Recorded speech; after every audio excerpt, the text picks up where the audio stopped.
Brian, are you worried in any way what might happen to the Beatles when they arrive this time? Yes, I am concerned. On what account? Security. What do you propose to try and do to protect them?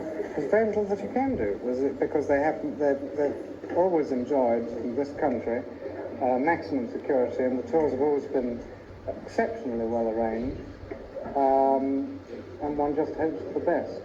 They were burning records in Memphis, and then the guys went on stage and thought they might get shot, and all these things. You sort of think there's something really weird going on here that we don't quite get. Most of the criticism has come from the Southern Bible Belt, and we're wondering whether you're going to change the itinerary of the Beatles to avoid areas where radio stations are now burning their records and their pictures. This is highly unlikely. I've spoken to many of the promoters this morning, and when I leave here, I have a meeting with several of the promoters who are not anxious that any of the concerts should be cancelled at all. Actually, if any of the promoters were so concerned, and it was their wish that a concert should be cancelled, I wouldn't in fact stand in their way. As a matter of fact, the Memphis concert, which is nearest to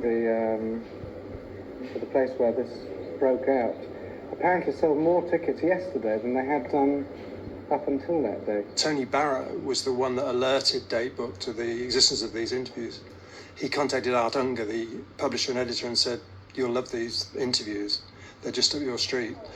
But Art Unger had the idea of sending them to, like, you'd call them shock jocks today, but he knew that it would wind some DJs up, so he sent them to these DJs in Birmingham, Alabama, and they appropriately got wound up, and that's where it really started.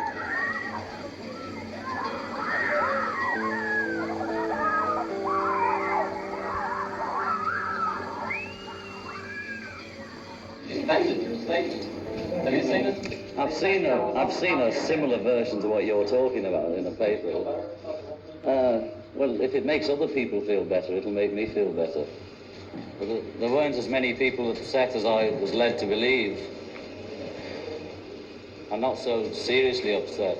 Brian Epstein was going to cancel the tour, but they decided to go ahead if John apologised, and he did rather reluctantly, and it was like a second-hand apology. Well, originally I was pointed out that fact in reference to England, that we meant more to kids than Jesus did, or religion at that time. I wasn't knocking it or putting it down, I was just saying it as a fact. And it is true to fetch more for England than here. You know, I'm not saying that we're better or greater, or comparing us with Jesus Christ as a person, or God as a thing, or whatever it is. You know, I just said what I said and it was wrong, or was taken wrong. And George said, "I don't care. They'll only buy more records to replace the ones they burnt." So, what do you feel about this business of the group speaking their mind and saying what they think? Do you think it's possible to do that when you're in their position? Absolutely. I've never suggested that they should do otherwise. Did you suggest that John apologised?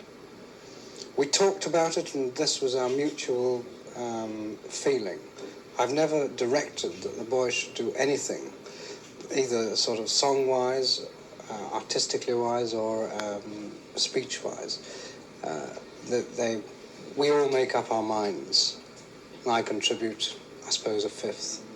That also happened to be at the end of a very extended world tour where other horrible things had happened to the Beatles. So having death threats in Japan, then being roughed up in the Philippines for supposedly snubbing the First Lady Imelda Marcos by not turning up at a reception that she was holding.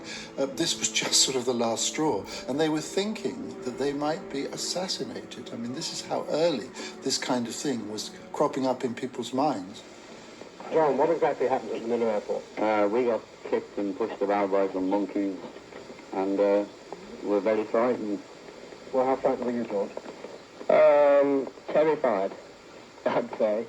It was very bad. There was about 5 sort of real big, sort of funny-looking fellas with guns and all the rest of the gear. Who did all the kicking. Yeah, and they just had arranged. It was so obvious they'd arranged to give us the worst time possible. Before we arrived at the airport. So we just got hustled about and just, personally, I just kept dodging these people because they were the ones trying to cause the trouble. Yeah, just about the 5 of them, because the others weren't bothering. Did you in fact have to carry your own luggage and make your own way across the airport? Only our hand baggage, you know.